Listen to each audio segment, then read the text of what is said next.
In this video, we'll teach you how to unlock Community Market in Steam. So guys, let's go to community and let's go to the market. As you can see, I have got access to community market. I can make a listing here and I can sell it. So if you guys also want to open the community market, you need to do the simplest thing.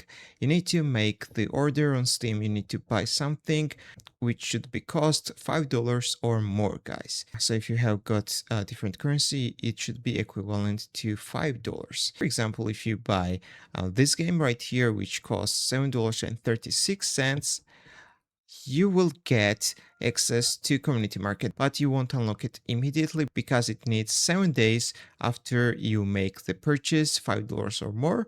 After 7 days, you will have full access to the Steam community market, guys. Once you will have the access, you can go to the inventory and you can sell anything, guys, using the community market. For example, I have got the skin which costs around 11 cents. I can sell it and I can put it on the community market. For example, I will make the price 10 cents for it. So that's all I want to show you. If this video was helpful for you, don't forget to click the like buttons and don't forget to subscribe.